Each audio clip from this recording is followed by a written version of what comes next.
Somewhere in your kitchen right now, there is a food you believe is healthy because it is natural. Maybe it is a paleo bar.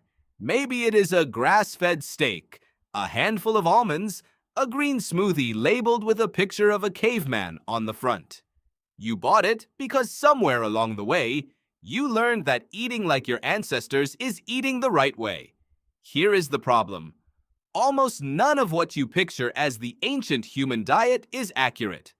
What actually happened is stranger and far messier than anything on that label. For decades, popular imagination has painted a single picture of prehistoric eating. A lean hunter, spear in hand, dragging home fresh meat every evening while his family waits by the fire. Protein-heavy, carb-light, clean, simple, primal. That picture is mostly fiction. What really happened starts in the last place you would expect to look: your ancestors' teeth. Dr. Amanda Henry, a paleobotanist who has spent years analyzing ancient dental calculus, the hardened plaque that builds up on teeth over a lifetime, made a discovery that upended assumptions about early human diets. Trapped inside fossilized plaque from Neanderthal teeth, she found microscopic starch granules, cooked starch, from plants, embedded directly in the tartar of individuals long assumed to be almost pure carnivores. Neanderthals were eating grains and root vegetables, and they were cooking them. Sit with that for a second. This means the meat-only ancestor was never real. It was a story filled in with modern assumptions about what strength and survival should look like. What actually happened was more resourceful, more adaptive, far less picky, and it required something you might not expect: knowledge passed down between people who loved each other. Picture a mother crouched beside a riverbank, her child watching closely as she separates two roots that look almost identical. One will feed the family tonight. The other could kill them by morning. She is not reading this from a book. She learned it from her own mother, who learned it from hers, going back further than anyone alive could count. This is not a footnote in the story. This is the story. Every meal your ancestors survived was built on knowledge like this, passed hand to hand, generation to generation, long before anyone wrote anything down. Let that settle for a moment. So what were your ancestors actually eating across the wider stretch of human history? Not just Neanderthals, but the earlier hominins who came before them and the hunter-gatherer societies who came long after? The honest answer is almost everything, and that variability might be the single most important detail modern diet culture has erased. Dr. Catherine Milton, a biological anthropologist at the University of California, Berkeley, spent years comparing the diets of wild primates to human ancestral eating patterns. Her research pointed to a defining human trait that most modern diet trends ignore entirely: dietary flexibility. Unlike many primates locked into narrow, specialized food sources, early humans could shift diets dramatically based on season, geography, and opportunity. Coastal populations ate enormous amounts of shellfish and fish. Inland populations relied heavily on tubers, nuts, and seasonal plants. Northern populations during long winters ate far more animal fat and less plant matter simply because plants were not available. There was no single ancestral diet. There were thousands of them, shifting constantly, shaped entirely by where humans happened to be standing. Does that surprise you? It should, because an entire industry has been built on the opposite claim. Eat like this specific ancient version of a human and thrive like they did. But which version? The Arctic hunter eating almost pure animal fat for months?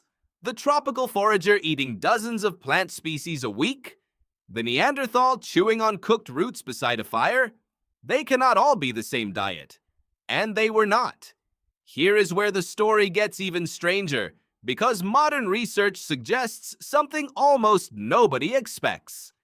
Many hunter-gatherer diets across many regions leaned more heavily on plants than meat, not less. Dr. Herman Poncer, an evolutionary anthropologist at Duke University, has spent years studying the Hadza, one of the last remaining hunter-gatherer populations on Earth living in Tanzania. His research tracked their actual daily food intake, not assumptions about it. One number stands out. Across recorded surveys of Hadza foraging, researchers have documented more than 800 different plant and animal species used as food sources throughout the year. 800. Not one diet, not 10. Hundreds, shifting with the seasons, the rainfall, and whatever the land happened to offer that month. Meat was valuable. Meat was prized. But meat was inconsistent. Hunts fail. Animals move. Weather turns. Gathered plant food, primarily collected by women, was the steady backbone that kept people alive between successful hunts, not an afterthought to it. This flips the entire mental image most people carry. The hunter with the spear was not feeding the group every night. The people quietly digging tubers and climbing for honey were doing that. And this pattern shows up again and again across hunter-gatherer societies studied around the world, from the Kalahari to the Amazon to the Arctic. So why does the meat-heavy myth persist so strongly today? Partly because meat is dramatic. A hunt makes a better story than an afternoon of digging roots. Partly because early anthropology in the 20th century was shaped by researchers who overemphasized hunting, sometimes influenced by their own cultural assumptions about masculinity and strength. And partly because modern diet marketing benefits enormously from a simple, primal-sounding story. Eat meat like a caveman sells better than eat 40 different seasonal plants, depending on where you happen to be standing. But your body does not know the difference between an accurate ancestral diet and a marketing slogan. It only knows what you actually feed it. Here is the modern mirror worth sitting with. Your ancestors did not succeed because they found one perfect diet and rigidly stuck to it forever. They succeeded because they could eat almost anything, adapt constantly, and never depend entirely on a single food source for survival. Flexibility was the actual ancestral advantage, not restriction. That is strikingly different from how modern diet culture operates. Rigid rules. Eliminate entire food groups. Follow one narrow plan regardless of season, location, or what is actually available to you. If anything, that rigidity is the opposite of what kept early humans alive across ice ages, droughts, migrations, and entirely different continents.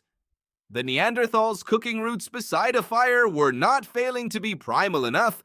They were doing exactly what humans have always done best, using whatever was available, preparing it with everything they had learned, and adapting without hesitation when circumstances changed.